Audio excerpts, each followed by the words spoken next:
Hey folks, Dr. Pedram Shojai on my way to visit a very interesting home. If you're familiar with any of my books, docuseries, or masterclasses, you know I'm all about health and wellness. Both are tied to the health of our home, and a sick home is a common and often overlooked cause of illness. Today, I'm in the mountains above Salt Lake City to visit the home of Warren and Rebecca Phillips. We're going to look at outside air quality, inside air quality, and some of the things that can sneak into our homes that can wreak havoc. Their story is about how even if you think you've got it all figured out, there's always the unexpected ready to turn a healthy home into a homesick home.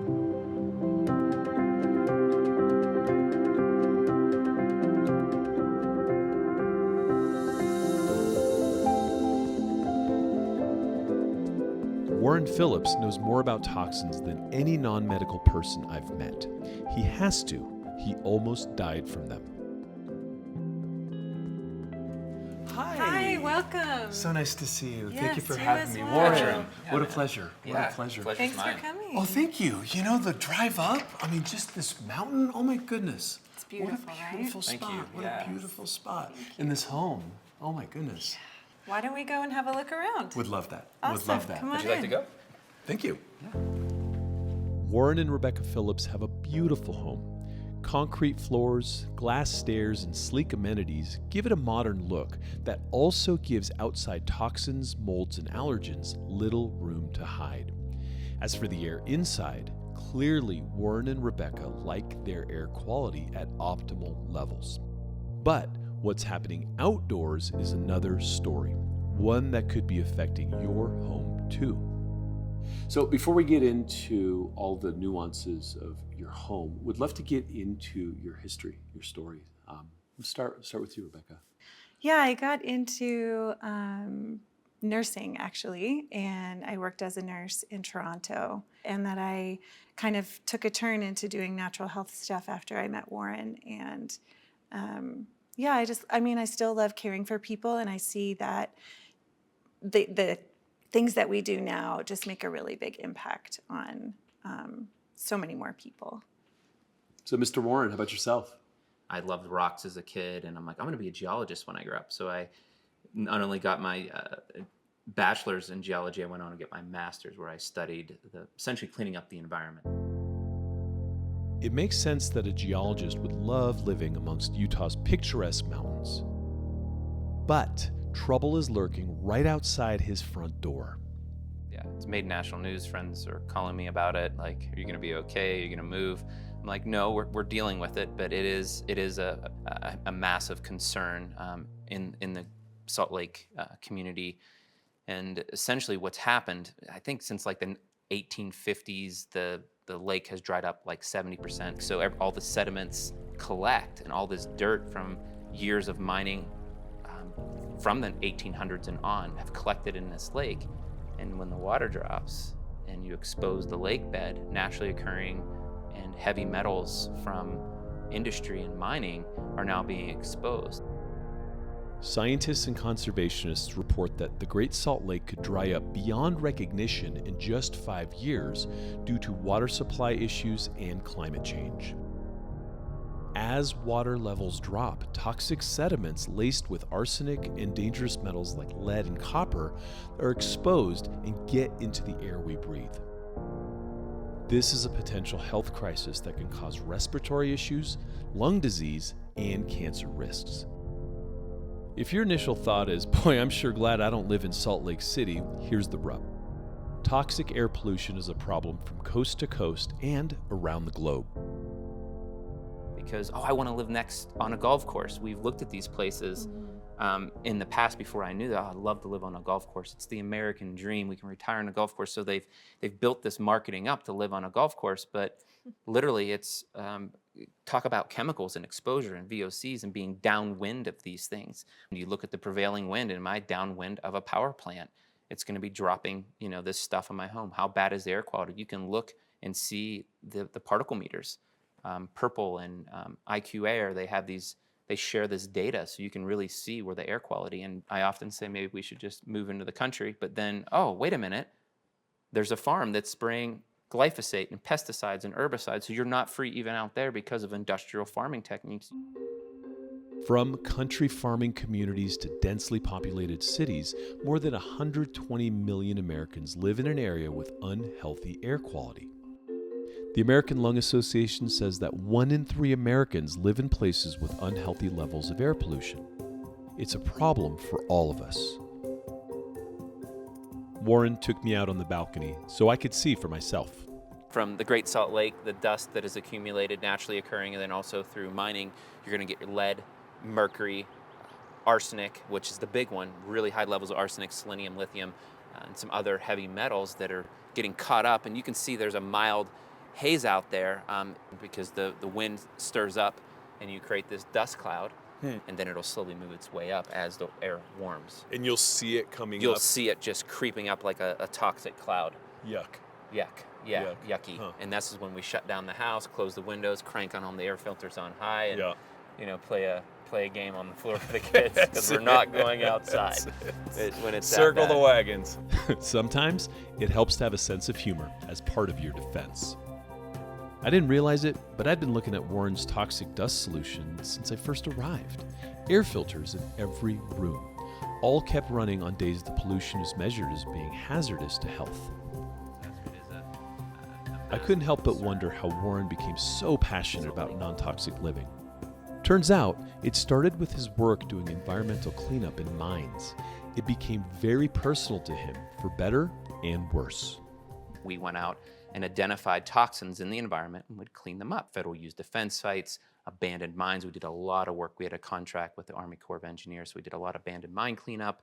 So we just out there and tromping around in the woods, cleaning up heavy metals and toxins and remediation strategies, moving toxic sediments, putting them in safe places where they wouldn't leach into the environment.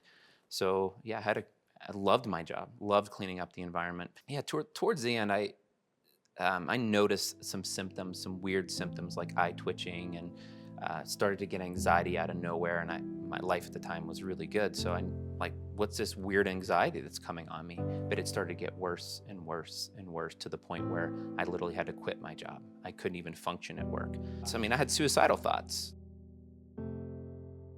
Warren met with countless doctors who couldn't find anything wrong with him. He'd lost all hope. But then he found a new avenue to pursue. And they start talking to me about mercury poisoning and heavy metal poisoning. And they had some literature, and I start reading that. I'm like, wow, these are all my symptoms. So now I have this hormone dysregulation that no one else can see, really pointed at heavy metals, causing that inflammation, causing that hormone dysregulation. So when I found that answer, I really leaned into the detoxification side. I wanted to get back to normal, and I had hope. And I went all into natural health. 5 years of chelating, dietary change, not eating a grain for 5 years, not eating a sugar for almost 5 years. I'm a guy that really just obsesses over this stuff to make better decisions for my health, because that's what got me well, is over 5 years making decisions that move the needle a little bit more, 5% more, 10% more. Getting rid of heavy metals was like 30% increase in health for sure. And all that set the foundation to be able to provide that for our kids, that environment that, they don't have to be exposed to the things that he did, or we all did.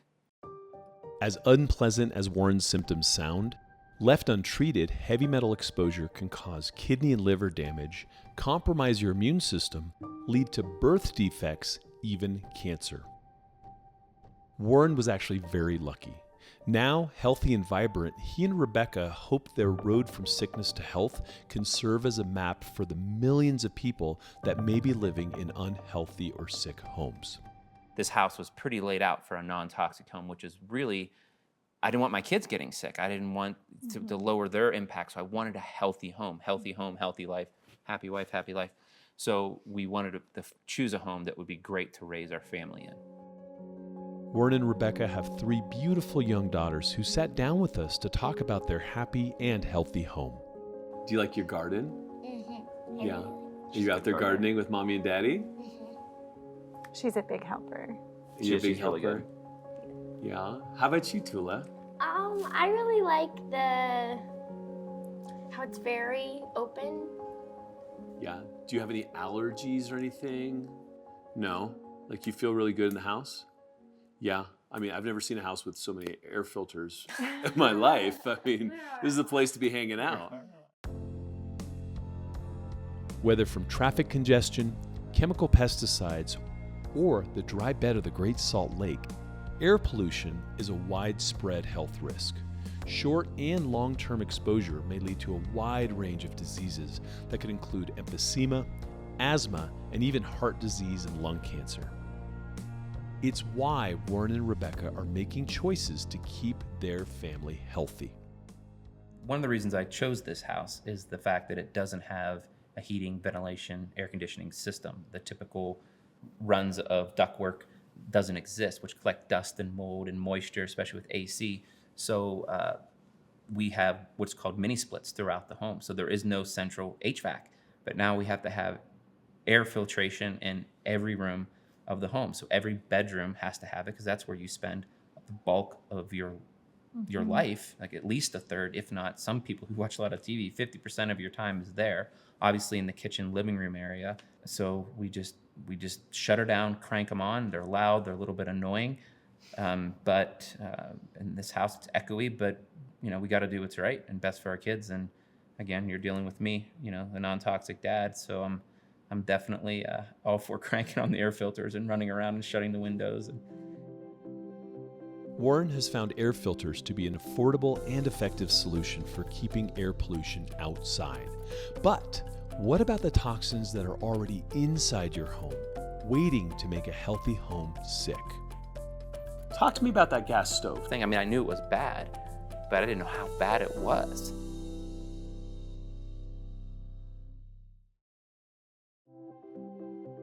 Warren and Rebecca have made their Salt Lake City home one of the most health conscious I've ever visited. And yet, it seems there's nowhere to hide nowadays. There are statistics saying that the internal environment is 5 times worse than the external environment if you have a toxic home. Talk to me about that gas stove. One of the big ones we found in our home that we weren't aware of and I wasn't paying attention to is because of a gas stove. And here I am, the guy that's trying to avoid toxins. And I had a friend come over who looks at homes and he's trying to pick apart my home, which is what I wanted. And he's like, dude, you have tons of carbon dioxide and your particle meter, when you run this thing, I mean, I knew it was bad, but I didn't know how bad it was. Gas stoves leak an often small but steady stream of methane, a potent greenhouse gas. But more concerning has been a recent Stanford study showing that gas stoves also release the carcinogen benzene, which has been linked to cancer. The study found that benzene levels from gas stoves are similar to those produced by secondhand smoke. Oh, I love this kitchen. Thanks, man. We are huge cooks. We cook in our homes. Most of the time, we don't even go out to eat that often. And so this kitchen was a huge selling point to the home.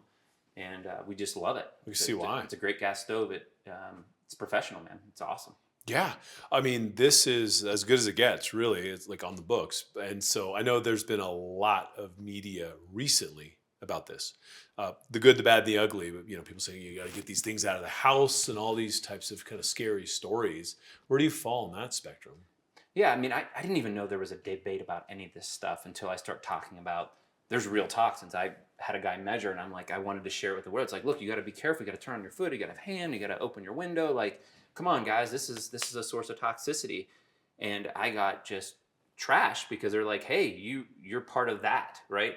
I'm just talking about the toxicity. I had it tested, high levels of nitrogen dioxide, right? Which I know irritate your lungs and can lead to allergies and asthma and irritate, especially if you have lung issues. It's just not good. And it jammed up my carbon dioxide in the home as well. And I was like, well, that's not good because that makes you fatigued and tired. And I want to be vibrant and healthy. So I don't want too high of that. So I'm like, man, we have a real issue here. Also found that where this goes up, if you pull this out, where this tube goes up, it was disconnected and off of about like 3 or 4 inches. Oops. As Warren explains his fume hood malfunction, it's good to note the importance of a stove exhaust fan that's vented to the outdoors, particularly for the 38% of U.S. homes with natural gas stoves. If you don't have something like this, there can be some real toxins. Yeah, I mean, so methane, nitrogen dioxide. Yeah. There's very little formaldehyde, from Yeah, a what I little bit of understand, formaldehyde. right? But carbon dioxide, sometimes carbon monoxide. I mean, some of these things, like carbon dioxide, really high levels, whatever, you get tired. Carbon monoxide, you're dead, Yeah. right? So how much of that, like, what was in your reading? Yeah, I mean, what we looked at, carbon monoxide's fine, have a good flame, it's burning well. Some stoves have been recalled over the amount, they just don't burn well, right? And they have an inconsistent flame where they're putting off carbon monoxide. Ours did well there. We just had a nitrogen dioxide issue and a carbon dioxide issue, so we had a lot of particles. So my little particle meter over there that I love would get so high when we cooked without this. A particle reading machine produces a count of particulate contaminants to let you know the quality of the air in your home. Some devices will even link to networks that produce a reading of the air quality outside your home as well. It's funny that you did all that work out there, Yeah. right, to hold the orcs at bay. They're not climbing over the city walls, but right here in the middle where all the action happens. Yeah, we all miss it. It's crazy. We all miss it. crazy. Like that's why this decisions for a non-toxic lifestyle to clean up your home. It's a process of learning and growing. If you got an issue, you have to address it, and it's a fixable solution with a fume hood like this. Okay, so you're not telling people to run out and buy electric stove just because. No, there is a time and a place. Like there's a time and a place for a medication. Is there a time and a place for an electric stove? I think so, right? You're in an apartment, you can't vent it outside. Your landlord is not going to spend $20,000 trying to find a route to pipe something outside. And you have asthma, you don't want those particles, you don't feel like opening your window and dealing with all that, get an electric stove. When I looked at the literature and as I've been dealing with this, the methane is real. This thing is leaking all the time. There's a little bit of methane coming out. 1.3%, like I said, of this gas that's being used here is not being combusted. So we're releasing that methane. But the stats say that most of the overall footprint of methane in the use of a home, this is a very small amount. We're talking small percentage, like 3% of the overall methane that this house is creating and causing, adding to the footprint, And so for me, I don't think it's enough to make that switch. Okay, so methane's not that big of a deal. Formaldehyde, I hear, is really small coming from these, but coming from sofas and mattresses and all those types of things could be a real big problem. Yeah, yes? Way worse and putting off a lot more chemicals, but we haven't got rid of our couches. We haven't forced non-toxic green couches yet. I mean, they're moving that direction. So if we're looking to cancel something, I can't wait to take you into the rest of the home and talk about some of those things that are putting out 100% real measurable toxins that can affect your life of you and your children. Let's go look. Yeah, let's do it. All right. The average person will spend 1/3 of their life in the bedroom. That's time you could be cuddling with toxic chemicals due to the makeup of many common mattresses and bedding. These give off harmful VOCs, or volatile organic compounds, which can cause headaches, respiratory issues, skin irritations, and even cancer.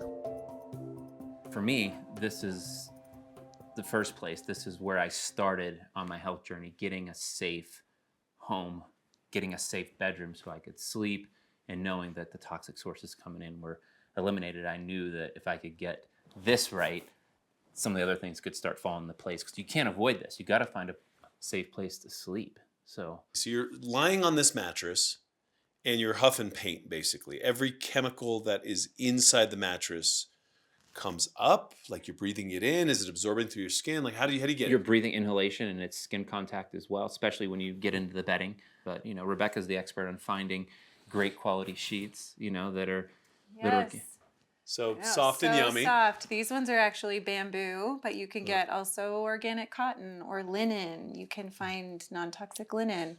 You just have to be aware of how it all is manufactured. But if you know how to look for what is non-toxic, there's a lot more options Lots than when of we options. first got married. Yeah, now you have organic hemp, you have it all. And just the small things, like even the fixers and the dyes are toxic and you're putting them on your skin. If they're white sheets and they're not organic, you got all the pesticides and that are used in textiles. The amount of pesticides, it's like the number one pesticide crop is cotton. So knowing that, it's an easy choice. And there's a lot of folks now, especially today, that's what Rebecca was saying, there's so many options. You can get organic sheets at Target now. So it's amazing the opportunity that people have to make these small changes that will make a big impact. If someone's sitting there thinking, oh, look, man, I just go to sleep, I don't tell any difference. I mean, obviously 30 years later, you might have cancer. That's terrible. But are there any telltale signs like migraines, fatigue? Like what would people be feeling if they're getting exposed and not knowing it? Like, Yeah, so some of the symptoms you'll see right away, like I used to get, your heart will race at night, you just won't settle down, you won't relax, your circadian rhythm's all off, you won't get to sleep. And if you do get to sleep, you wake up middle of the night, heart racing, can't get back to sleep. Definitely headaches, nausea, vertigo. These are all the short-term effects. There's short-term effects that you'll get. If you buy a brand new mattress and sleep on it, some people just, I just don't sleep. And they don't realize it's your new mattress that's making you sick. And then maybe they're a good detoxer and a year later, 6 months later, they're fine and they're sleeping again. They're like, oh, but they didn't realize for 3 months, 6 months, they weren't sleeping because of this smelly, like you said, like sleeping on gasoline with the volatile organic compounds. You're looking at benzene, toluene, ethylbenzene, xylene, all those again. And you're looking at formaldehyde, much higher than we discussed in the kitchen, right? I would say it's the first place that we kind of took our money and invested it into our bedroom because it's the easiest, most time, consuming place that we reside. So it's definitely worth the investment. so there's a couple things that I've been reading about that are also of concern. One is not even with all this organic glue, huffing paint stuff. It's we slough off dead skin cells by the pounds, and then there's dust mites that can live in these mattresses. Yeah, I mean, I was allergic to dust mites. You were? So yeah. Still am. So the easiest thing to do is we make sure, every day, you have a well-lit room. Not everyone has that. So you just got to open up, let the sun in, and it just takes care of it, and then also Specifically on your mattress, vacuuming it regularly also helps too. What would you say would be the lowest hanging fruit, the first place to start for someone listening to this to get going? Sure. I think that I would choose the bedroom. I feel like you spend the most time there. It's got the biggest impact on your recovery. And I think it's a fairly easy thing to kind of strip down and rebuild. just take your time, one step at a time. So essentially strip it down, crack a window, invest into organic mattress, sleep on the floor, and then build your life. Because if you remove the toxins, get your sleep back, you start thinking clear, you're making better decisions, your hormones come back online, your confidence come back online, you attract people and things into your life, and you're not a victim anymore. From air quality to gas emissions to hidden toxins in the bedroom, we've heard how Warren and Rebecca are keeping their home safe. Now, let's see how you can do the same in yours. We've seen several solutions Warren and Rebecca use to maintain optimal air quality in their home. I asked them to walk us through their house and point out any other strategies or devices to keep toxins at bay, ones we could all benefit from. My favorite part of the house is the cactus. And all the plants that we So have this here. one thing that does come up in situations like this is plants do have, the soils do get a mold. It's typically not a bad mold or a mold that you get allergies, but this house is full of plants. But a lot of the ones we chose are on the NASA list to reduce mycotoxins and VOCs and formaldehydes. In 1989, NASA conducted a study to determine which popular household plants contribute to air quality by removing toxins. The 12 plants found to remove toxins in the home were nicknamed the NASA-approved plants. They include bamboo palm, Chinese evergreen, and dragon tree. You can easily find the full list online. Another way to minimize toxins is to not bring them into the home to begin with. An often unsuspected culprit for toxins are area rugs and their non-slip underpads. But again, Warren and Rebecca have a solution.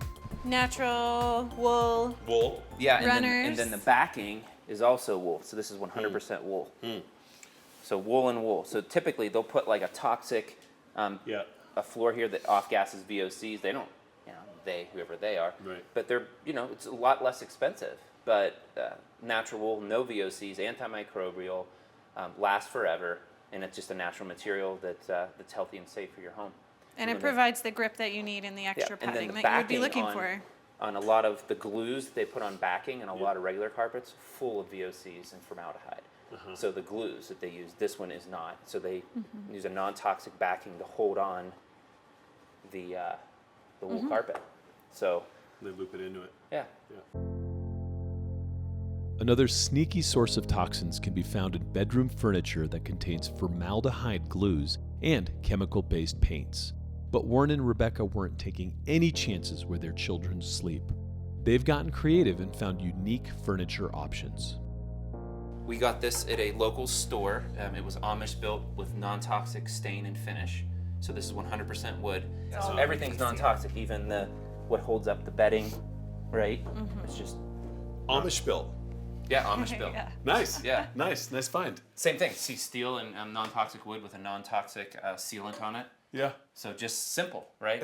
But nice. Yeah, nice. but nice. You're not really lacking in elegance. It's a gorgeous look. And the other things that you can look for is the Green Guard Gold certified furniture.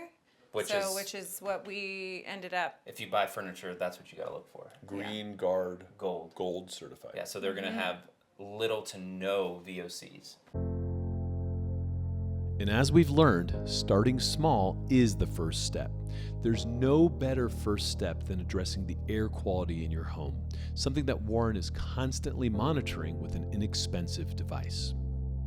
So Pedram, a particle meter I think is essential inside your home, especially if you're cooking, you're putting out particles. Those are irritants to your lungs, especially if your kids are sensitive and they have asthma or allergies. They're just a great device to have in your home. And then when you live somewhere like I do, you can see even today the particles are starting to build up outside. We have the inversions. So I like to see my house in the green level, which is where it's at right now. This is the outdoor air. Salt Lake City is outside my door. Mine's called Salt Lake City. And then inside, obviously, is inside.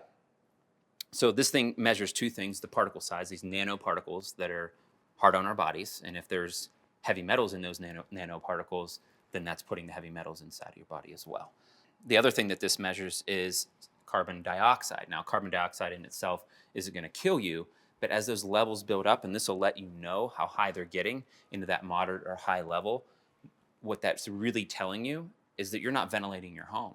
My daughter loves coming and checking this. What's air quality, Dad, today outside? Of course, they go outside and play, and they know when this is in the danger zone, when the little guy comes up with a mask. Right now, it has happy green people. You have outstanding air quality in your home. It celebrates you, and it'll say for sensitive individuals, don't go outside. It'll show a mask, and when it's really bad, it has this purple, nasty guy with a mask on saying, don't go outside, hazardous.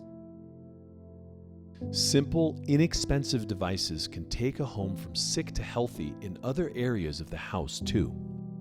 You can call your gas company in to check your home for leaks. Even if you say, hey, I think I smell something. It's like people die from this stuff, carbon monoxide poisoning. So it's a big deal. But you can also buy an inexpensive gas leak detection device. A couple different settings on here. I have it on the sensitive setting. So you can run around to all the places. You have your joints, furnace. You can look at your hot water heater and just look at all the joints where you may think, I think I smell something down there. Gas stoves can be a huge source of toxicity in your home. If you have a detectable amount on this meter, you're definitely filling your home full of toxins for you and your family. From stoves to air filters, from sickness to health, Warren and Rebecca's journey hasn't been easy, but they've taken the steps to make their home a safe and healthy environment for themselves and their children. And along the way, showing us how we can do the same. There's so much that we've covered, and I really appreciate you all opening your house to this story. What a beautiful, beautiful, magical thing that you've created. And I know it's taken, probably well over a decade. For someone who's just getting started and watching this and saying, man, I gotta detox my home. Yeah. What would be your parting words, your final kind of message to them? Yeah, start small, don't get overwhelmed. Then, as you grow, and I think it's this process, you get healthier, you get more energy, Incremental. You start building your life. And for us, removing these toxins just elevated our life. It's the result of the journey. And so we're able to grow and just be patient, start small, clean air, clean water, clean food, reduce the amount of toxins in your life, rejuvenate your body with healthy food, and just live a vitalistic, revitalized life would be my advice. I want to thank you so much. This Yeah. was amazing. I've never seen a an house honor. like this. I really haven't. Thank you for opening your Thank home you. for Thank all you. of this. Yeah, it was educational and it was also inspirational. So I have a number of notes to take home right now. And I'm going to go non-toxic too. So thank you. Thank you Awesome. very much. Thank you, Pedram. Yeah, thank you. Well, there you have it. Warren and Rebecca Phillips, wonderful couple, wonderful work they've done over a decade going into that house. The question is, what do you need and where can you start? So don't try to go big.